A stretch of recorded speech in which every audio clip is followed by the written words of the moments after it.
कुंडमळा पूल दुर्घटनेतील जखमींवर तळेगावमध्ये उपचार सुरू आहेत। कालच्या पूल दुर्घटनेत 51 पर्यटक जखमी झालेत। अधिक या सगळ्या संदर्भात जाणून घेऊया आपले प्रतिनिधी योगेश बोरसे यांच्याकडून। योगेश, 51 पर्यटक जखमी, त्यांच्या प्रकृतीबद्दलचे अपडेट्स काय? निश्चितच या सगळ्या घटनेमध्ये पर्यटक होते ते जखमी झालेले आहेत आणि 4 जणांचा मृत्यू देखील झालेला आहे।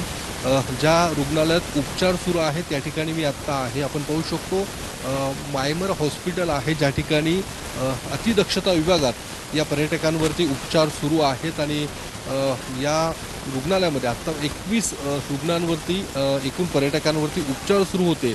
इतर पर्यटकांना डिस्चार्ज देण्यात आलेला आहे, मात्र 2 पर्यटक त्यांच्यावरती अद्यापही उपचार सुरू असल्याचं आपल्याला या ठिकाणी पाहायला मिळते। विजय एनकर आत्ता आपल्या सोबत आहे, ते देखील या घटनेमध्ये जखमी झालेले आहेत। नेमकी काय घटना होती ती त्यांच्याकडून आपण जाणून घेऊयात। विजय, तुमची तब्येत आता नेमकी कशी आहे आणि काय तुम्हाला नेमकं कुठे लागलं?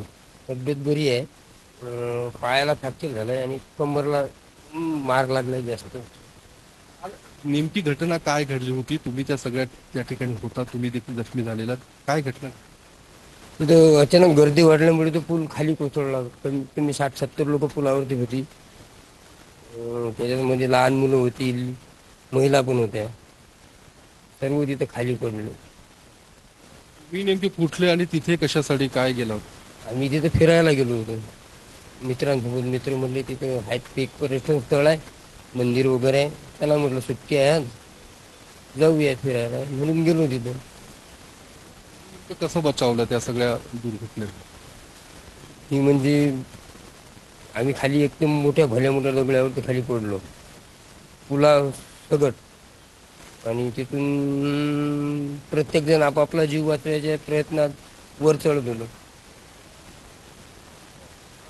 काय परिस्थिती बघितली तुम्ही तिथे? कारण की ती भयानक होती, म्हणजे असं कधी घडू पण नाही, कोणाच सोबत नाही घडू असं।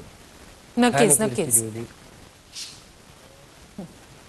यांनी ही सगळी परिस्थिती बघितलेली आहे, ते स्वतः देखील त्या घटनेतून बचावलेले आहेत आणि इतरांना देखील त्यांनी या सगळ्या घटनेवर मदत केलेली आहे। त्यांच्यावर सध्या उपचार सुरू आहेत। असंच इतर 3 रुग्णालयांमध्ये, तळेगावमधील 3 रुग्णालय आहेत, त्या ठिकाणी नक्कीच जखमींवरती सध्या उपचार सुरू आहेत। काही जखमींना डिस्चार्ज देखील देण्यात आलेला आहे। नक्कीच नक्कीच धन्यवाद।